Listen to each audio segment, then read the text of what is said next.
Hello and welcome to today's Painful Thought. Today we return to our journey on hope. Payneful Thoughts. Book 1. Change often starts with a single decision.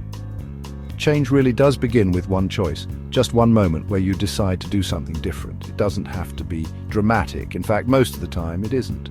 A small shift, such as saying no when you usually say yes, trying something you've avoided, or even just pausing before reacting, can start a ripple effect.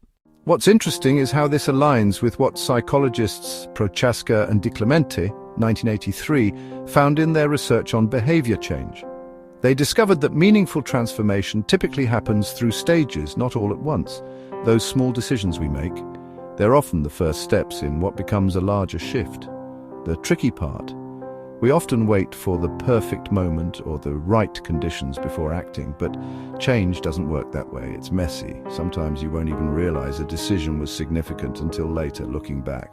And yeah, fear of making the wrong choice can paralyze us. But staying stuck in hesitation usually costs more than taking an imperfect step forward. What's powerful is how much agency we actually have in those small moments.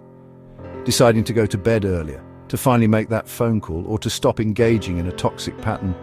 None of these feel monumental at the time, but they add up.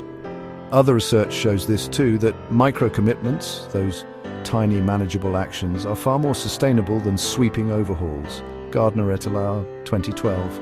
That said, it's not always linear. You might make a bold decision one day and then second-guess it the next. That's normal. The key is keeping momentum, even if it's slow. Because waiting for certainty, that's where people get stuck for years. Personal reflections, small decisions, big shifts. Think of a recent, seemingly minor choice you made that ended up having a bigger impact than expected. How did it alter your perspective or daily life? What does that tell you about the power of small actions? The hesitation trap. Recall a time when fear of making the wrong decision kept you from acting. What did that inaction cost you?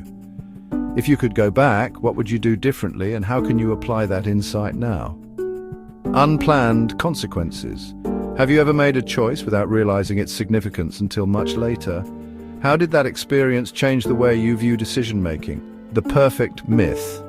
Where in your life are you waiting for ideal conditions before making a change? What's one small step you could take today, even if things aren't perfectly aligned? Momentum versus overwhelm. When facing a big change, do you tend to freeze or push forward? What's one tactic, like breaking it into smaller steps, that could help you move past paralysis? Thank you for watching. Please like, subscribe, comment and share. Until next time, I wish you less painful thoughts.